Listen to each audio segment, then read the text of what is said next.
राधे राधे। यह कहानी नारियल के जन्म की है। प्राचीन काल में सत्यव्रत नाम के एक राजा राज करते थे।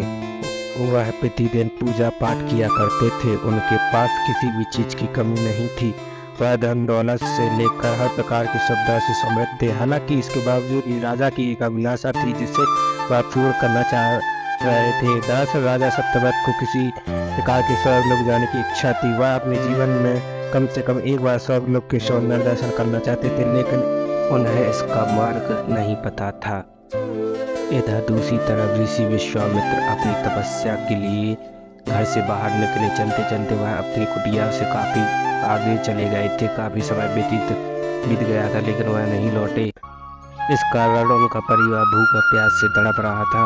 राजा सत्यव्रत को जब पता चला तो उन्होंने ऋषि विश्वामित्र के परिवार के पालन पोषण की जिम्मेदारी ले ली। कुछ समय बाद जब मुनिवर लौटे तो वे अपने परिवार को कुशल देख काफी प्रसन्न हुए और उन्होंने पूछा कि उनकी अनुपस्थिति में किसने देखभाल की। इस पर ऋषि के परिवार वालों ने बताया कि राजा ने उनका पालन पोषण की जिम्मेदारी उठाई। और यह सुनकर ऋषि विश्वामित्र तुरंत राजमहल पहुंचे और राजा से मुलाकात।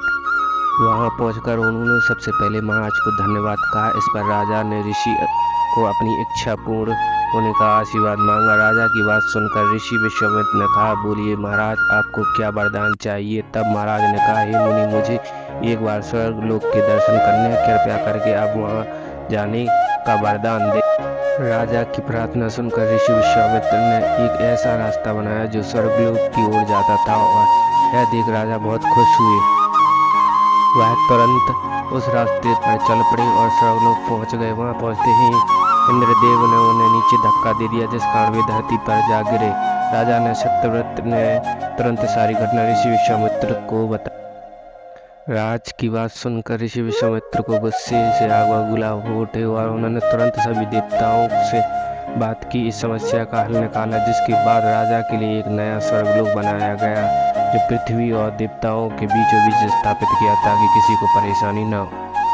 नए स्वर्गलोक से राजा सत्यव्रत तो बहुत खुश हुए, लेकिन विश्वामित्र को एक चिंता लगातार सता रही थी कि उन्हें डर था कि नया स्वर्गलोक कहीं जोरदार हवा के कारण नीचे न गिर पड़े।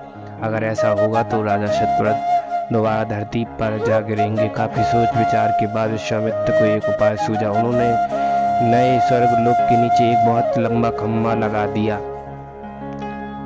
ताकि उससे सहारा मिल सके।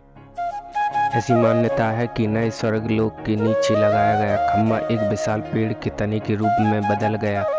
यही नहीं, कुछ समय पश्चात जब राजा सत्यव्रत की मृत्यु हुई तो उनका सिर एक फल में तब्दील हो गया।